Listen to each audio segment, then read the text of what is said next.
I got a call from my husband, Lucas, in the middle of the night while I was on a business trip overseas. His words hit me like a truck. "Hey, I want a divorce."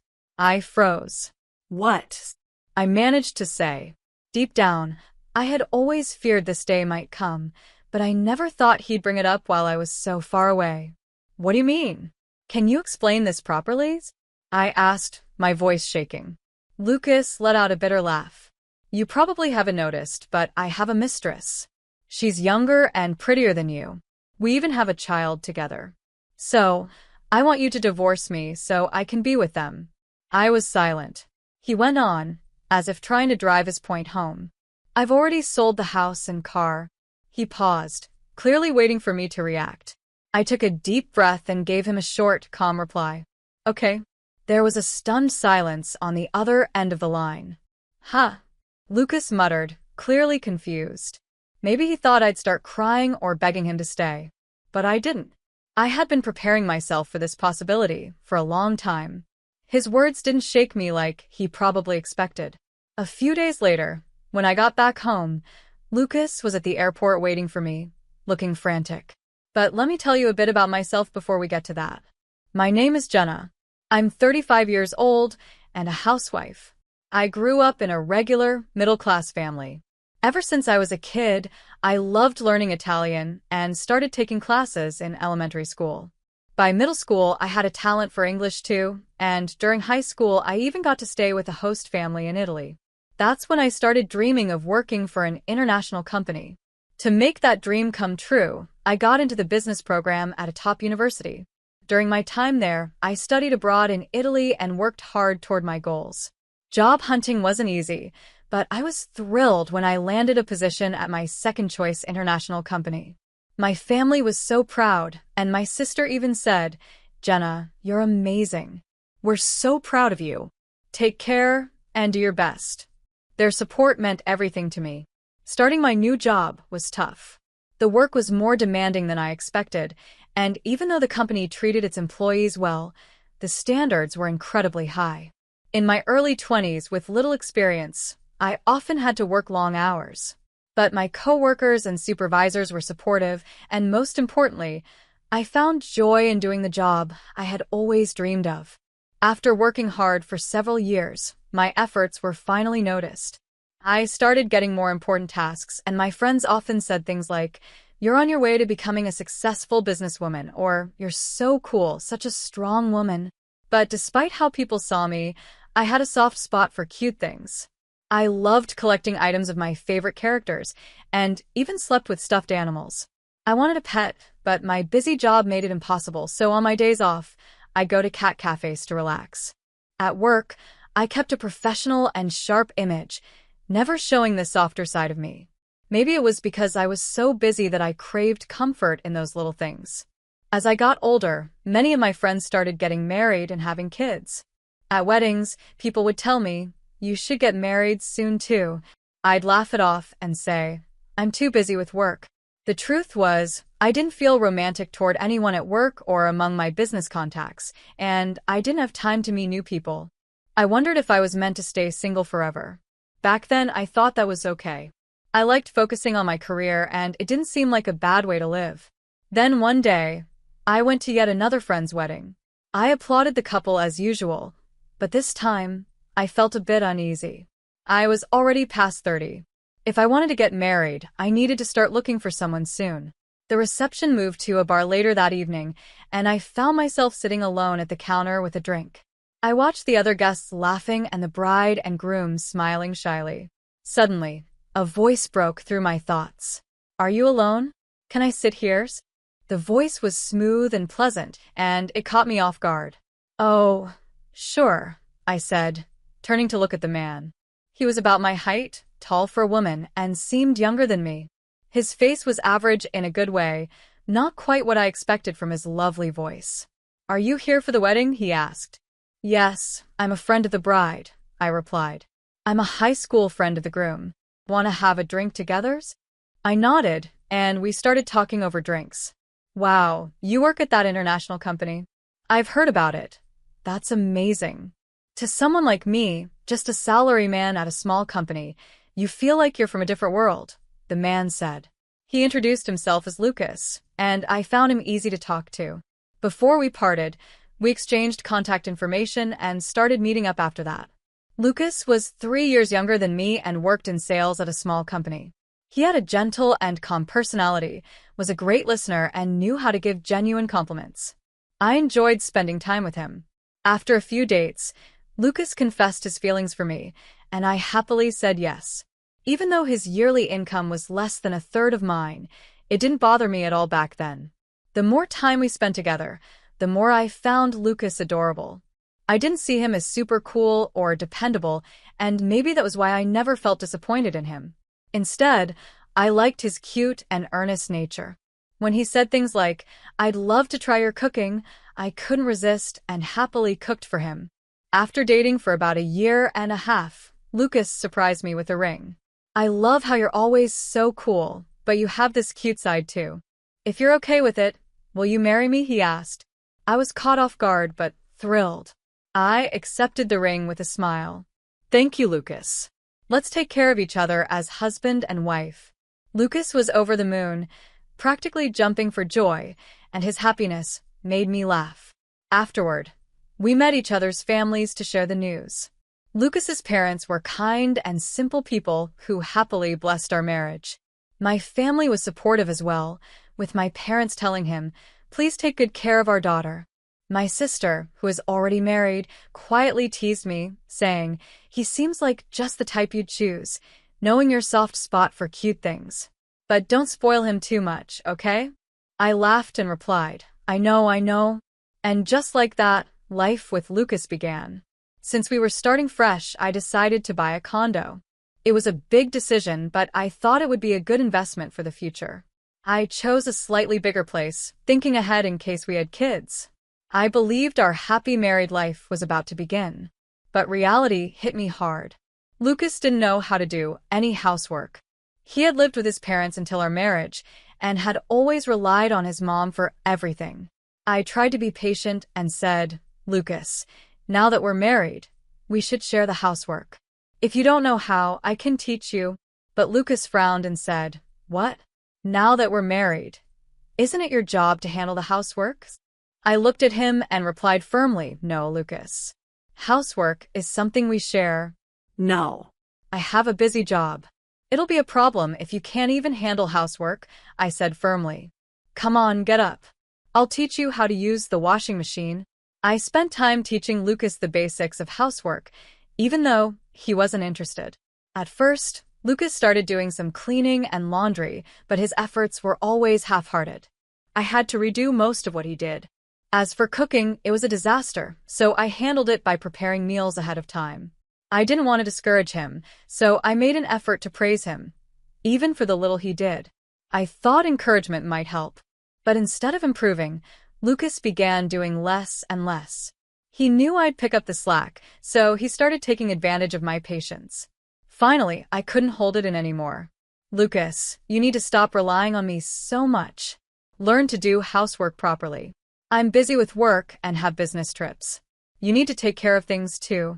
Lucas frowned and said, "What's with you? You've changed since we got married. You're always nagging. You make good money, so if you're going to complain so much, why not just hire someone to do the housework?" I was stunned. Yes, I earned a decent income, but spending money carelessly would drain our savings. Despite talking to him about it multiple times, Lucas refused to change. Then, about a year after we got married, I came home to find Lucas sitting pale-faced in the living room. "Lucas, what's wrong? You don't look good," I asked.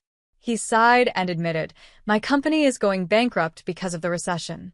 I'll be out of a job next month." "What?" I was shocked.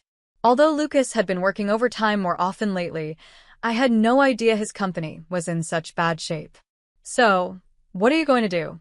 Have you started looking for a new job?" "I'll think about it later," he replied. "I'm tired and stressed. I just need some time." I decided to give him space, thinking he needed time to process everything. But after his company shut down and he no longer had work, Lucas spent all day playing video games. He didn't do any housework, and when I came home late, I'd find him sitting in front of the TV, completely absorbed in his games. This went on for months. My patience wore thin, and one day, I finally said, "Lucas, haven't you rested enough? Don't you think it's time to start working again?" Lucas didn't even look up. "I want to think carefully about my next job," he said. At my old job, I was just being used. Next time, I want a job where I can achieve something meaningful, like self-realization or whatever. Even though I wanted to say, "What nonsense." I knew I couldn't force Lucas to work. So, even after his unemployment benefits ran out, I kept supporting him. One day, as he was glued to his video games, I sarcastically said, "If you like games so much, why not try streaming? You might even make some pocket money." To my surprise, Lucas's eyes lit up. "That's a great idea. You're so smart, Jenna. I'll give it a shot. I have a good feeling about this," he said, full of enthusiasm. For someone who had been doing nothing for months, it was a sudden change, and I wasn't sure if it was a good or bad thing. "Then you'll need a PC and streaming equipment," he added casually, as if it were the most natural thing in the world. I blinked in shock. "What?" "I don't have any savings, but I'm serious about this," he explained. "So please buy it for me." Reluctantly, I bought everything he needed. Deep down, I thought this would fail, and he'd finally realize he needed to get a proper job. But a few months later, things took a surprising turn.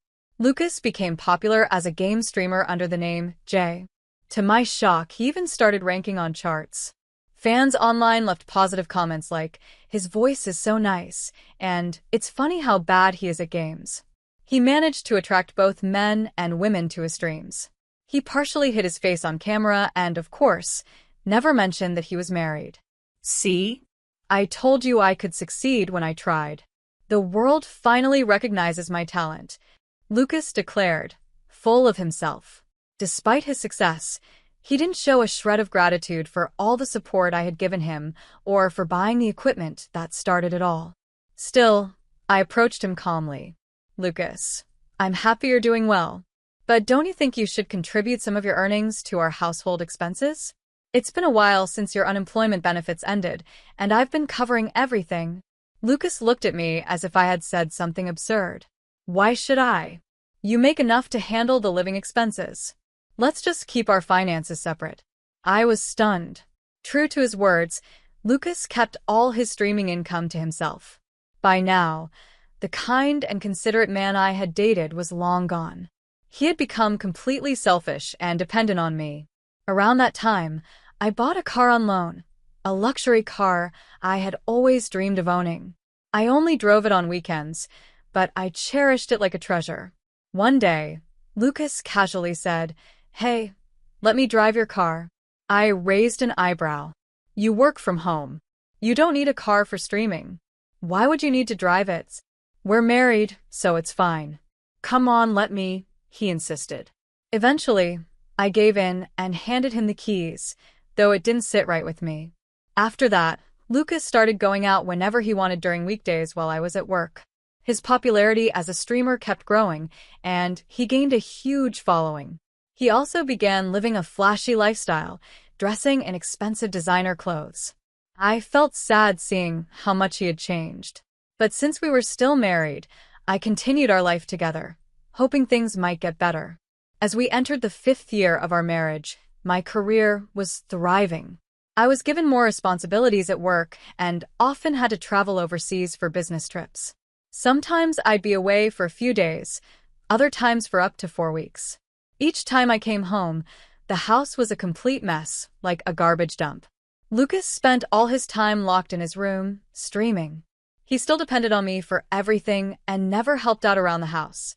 We barely talked anymore, and I found myself wondering, why am I still married to him? That's when I started collecting evidence for a divorce and making plans to move on. One day, I told Lucas, "I'll be going overseas again tomorrow for a 3-week business trip. Take care." He didn't even look up from his phone.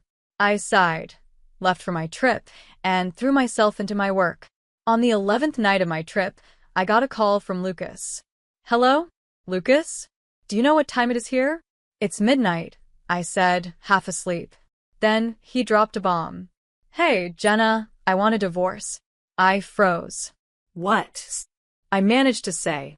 I had suspected this might happen one day, but I never thought he'd bring it up while I was halfway across the world. What do you mean? Can you explain properly? I asked, trying to stay calm. Lucas chuckled. You probably haven't noticed, but I have a mistress. She's younger and prettier than you.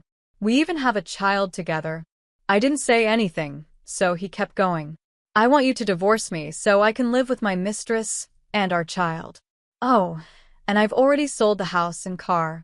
He sounded so confident, like he expected me to crumble. But I didn't. I simply said, okay. What? Lucas stammered. He must have thought I'd cry or beg him to stay. He had no idea I had been mentally preparing for this moment for a long time. You want a divorce, right? Fine, I said calmly. There's a completed divorce paper in the living room drawer. You can sign it and submit it yourself. Lucas was taken aback. You had divorce papers ready? Well, thanks for making it easy. Goodbye then. Enjoy being the woman your husband left behind. I held back a laugh. Sure. Well, I'm going back to sleep. Goodbye, Lucas. Then I hung up and immediately blocked his number. I called my sister and asked her for a favor, then went to bed and slept peacefully until morning. The next day, I focused on my work and stayed busy until my trip was over. Finally, it was time to go home. The business class seat provided by my company was so comfortable that I fell asleep during the flight. When I woke up, I stretched and thought that was a good nap. No jet lag for me this time. I'm ready to get back to normal life. After landing, I collected my luggage and headed toward the airport lobby.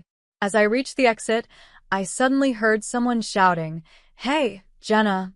I turned to see Lucas running toward me, looking panicked. Oh, why are you here? I asked, surprised.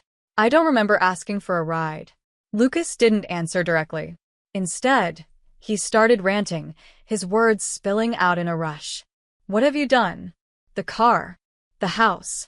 Because of you, I stepped back, startled by his strange behavior. I don't understand what you're talking about, I said calmly. Can I go now? I'm tired. I yawned and tried to walk past him, but he blocked my way. Wait a minute. Listen to me, he shouted, so I stopped and crossed my arms, waiting for him to explain. First, I submitted the divorce papers after you told me to, he began. I see, I replied casually, scrolling through my phone and barely paying attention. Are you even listening? Lucas snapped. When I went home to meet with the real estate agent about selling the house, there was a lock on the door. I couldn't get in. Then, when I tried to use the car, there was an anti-theft lock on the tires, and I couldn't drive it. I tried calling you, but you didn't answer. You blocked my number. I let out a small sigh. Yes, I blocked your calls. And what about it? Lucas's face turned red with anger. Did you put the lock on the house and the tire locks on the car? How did you even do that when you were overseas? I shrugged. I asked my sister to handle it. His eyes widened in shock. Your sister? Yes, I said, keeping my tone light. You said you sold the house and car, remember? But when my sister checked, both were still there. So, I guess you were just bluffing. You were probably only getting estimates from agents, right? Lucas's face turned even redder, and he stammered. Well, yeah, that's true. But I was about to sell them. I couldn't help but sigh as Lucas continued ranting. No, Lucas, you couldn't have sold the house or car even if you tried. Both are in my name, and all the important documents needed to sell them are at my parents' house. Lucas froze, his face blank. What? He muttered. Did you really think anyone could just sell a house or car by saying, I'm selling this, without being the legal owner? Obviously, they'd need proof of ownership and the proper paperwork, right? I said, shaking my head. Lucas looked completely stunned, his mouth opening and closing like a fish. You've always dumped all the complicated paperwork on me during our marriage, so of course, you don't even understand something this basic, I added with a hint of disgust. Lucas's face twisted in frustration. If you knew they couldn't be sold, why did you put locks on the house and the car? Because of you, I couldn't get into the house or use the car. It was awful. I sighed again. Why would I let someone who cheated, had a mistress, and demanded a divorce have free access to my house? Same with the car. They're in my name, so I just secured them for my own peace of mind. Lucas glared at me, his eyes bloodshot. What's with that attitude? I can't believe you're doing all this just because I couldn't sell your stupid property. You're so not cute. That's what I hated about you. Always acting like you can handle everything yourself. So arrogant for a woman. I stayed calm and replied, "Oh, really? Then why did you marry me in the first place?" Lucas snorted.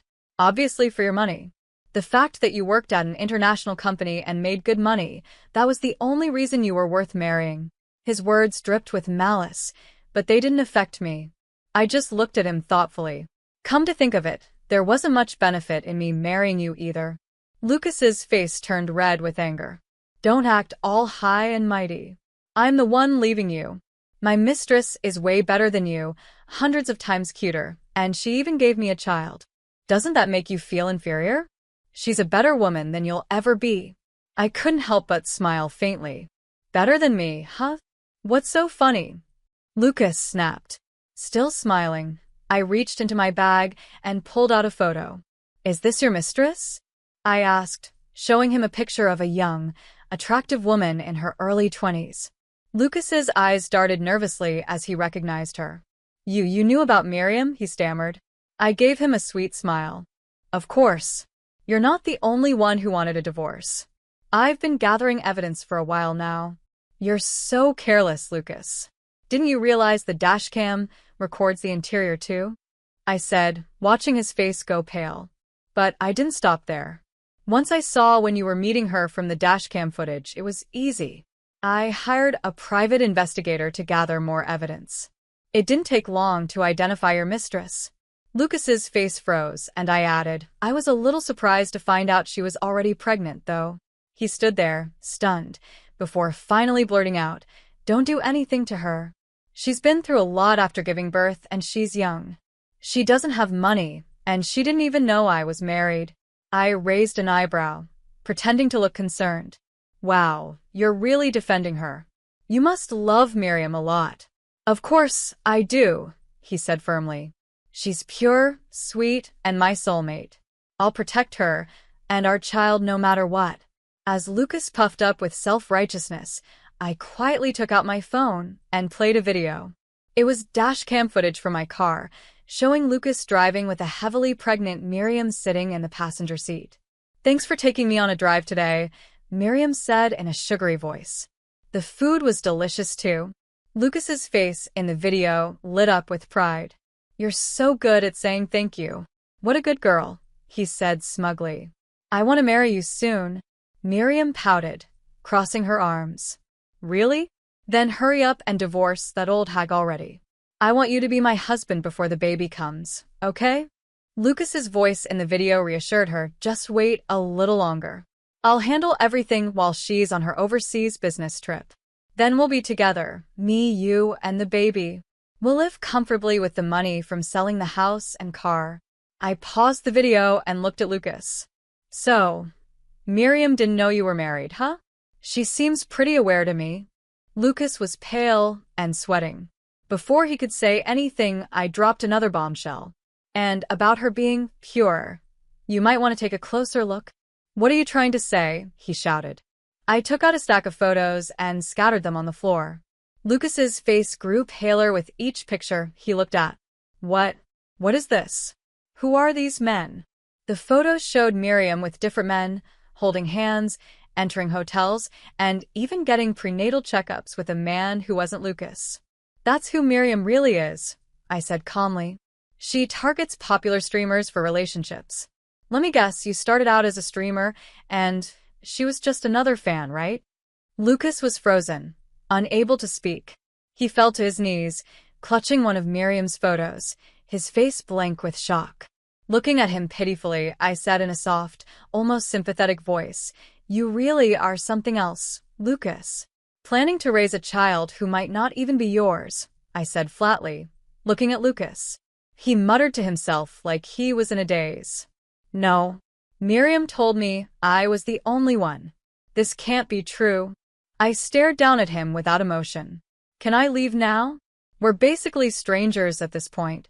There's nothing left to discuss, is there? Suddenly, Lucas snapped out of his stupor and started yelling. If you hadn't shown me all this, I could have stayed happy. How cruel can you be? Because of you, I can't trust anything anymore. I couldn't help but sigh, feeling nothing but annoyance. That's not my problem, Lucas. Do you even hear yourself? Whatever. Do what you want. He sneered and said, Fine.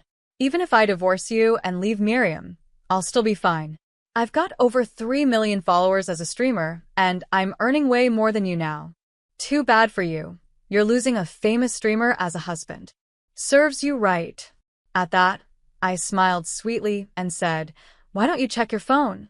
Lucas froze for a second before pulling out his phone with a smug look. As he unlocked it, his face turned pale.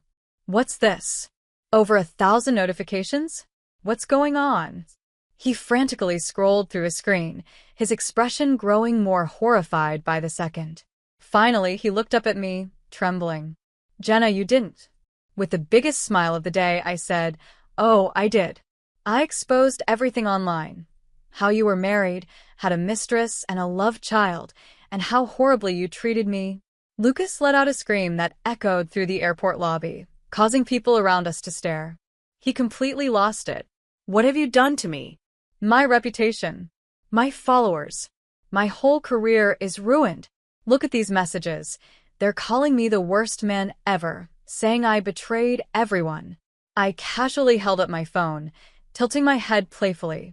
Oh, by the way, this whole scene is being live-streamed. Wow, look at that. Over 5 million viewers. They're loving it. Lucas's face twisted in panic, and he lunged for my phone. Give me that. But it was far too late. His ugly words and breakdown were already out there for everyone to see. As he collapsed onto the floor of the airport, rolling around in a fit of rage and despair, I calmly walked past him and headed toward the taxi stand, feeling lighter than I had in years. Afterward, Lucas faced intense backlash online. His entire career crumbled. His success had been built on the image of a sweet, clumsy, single man with a charming voice, a persona that attracted countless female fans. But now, that image was completely shattered. The fact that Lucas was secretly married shocked his female fans, who felt betrayed. But the scandal didn't stop there. News of his mistress and love child caused even his male fans to turn on him, calling him unfaithful. The story spiraled, packed with juicy details, hiding his marriage, cheating on his wife, and then finding out the child might not even be his. It became a hot topic online, drawing attention even from people who had never heard of Lucas before. He was the talk of the internet, for all the wrong reasons. Although Lucas posted a carefully worded apology on social media, the backlash didn't let up. His subscriber count plummeted, and eventually, he had no choice but to stop streaming altogether. Some time later, as I was leaving my office building after work, I saw Lucas waiting for me. His face was streaked with tears as he begged, Jenna, I can't stream anymore. I can't even go outside without people staring or mocking me. Please help me. You're the only one I've ever truly loved. Let's get back together and be husband and wife again. I looked at him coldly and said, If you keep stalking me, I'll call the police. That was the last time I saw Lucas. Later, I heard through the grapevine that the child Miriam had wasn't Lucas's after all. When the truth came out, it caused even more drama, and the two of them broke up. I didn't let either of them off the hook. I demanded compensation from both. Lucas used up the last of his savings to pay me, while Miriam had to borrow money from her parents to cover her share. As for Miriam, she tried to push the actual father of her child, another streamer, into marrying her, but he rejected her outright.